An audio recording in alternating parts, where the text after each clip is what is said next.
Hi, I'm Dr. Steve Goodman, and welcome back to Weight Loss 123. In today's topic, I want to talk about the hormone leptin. You don't hear much about it, but it's a very important hormone in its relationship to weight loss and gain. It's a recently discovered hormone. It wasn't discovered until the mid-90s, and it's a hormone that is produced in the fat cells, and its job is to tell the brain when we're either hungry, starving, or we're satisfied. The problem is that fat cells produce leptin, and so therefore heavier people produce more of it, and therefore you would think, logic would dictate that it would then go to the brain, tell the brain we're full, and you'd stop eating, you'd feel full. However, the problem is that in heavier people, they tend to have a resistance to the hormone. It has trouble getting from the blood into the brain. And so when the hormone was first discovered in the mid-90s, scientists thought they had found the holy grail of weight loss, that you could just give people leptin, and it would tell the brain, I'm full, people would stop eating, and you'd lose weight. But clearly that didn't happen.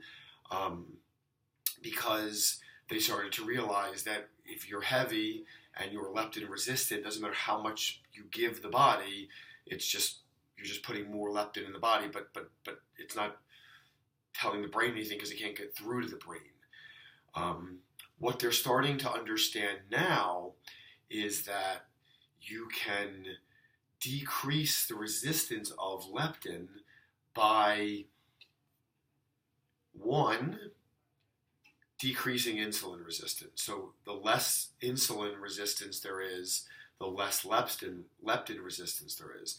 The other thing they're discovering is that large amounts of triglycerides can help inhibit leptin from getting from the bloodstream into the brain. So high levels of triglycerides can cause leptin resistance, and insulin resistance can cause leptin resistance.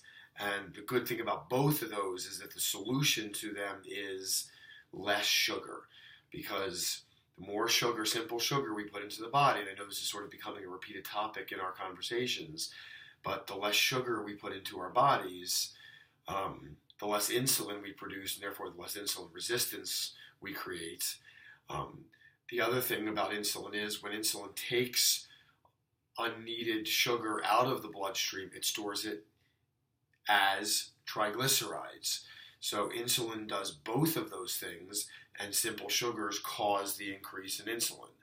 So by decreasing our levels of simple sugars, candies, white breads, things that don't have a lot of fiber, non-complex carbohydrates, by minimizing or really trying as close as we can to eliminate those types of things from our diet, we can reduce insulin resistance and we can reduce triglycerides, which are both things that prevent leptin, which is the hormone that tells our body we're full, from getting into the brain.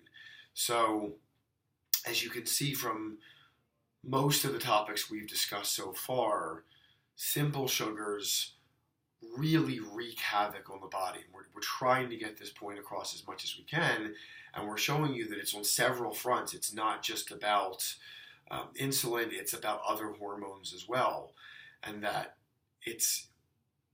yes, triglycerides, which are fats, affect this, but these fats are really coming from the fact that we have too much sugar or carbohydrate in our system. So I'm hoping that you guys are starting to get this.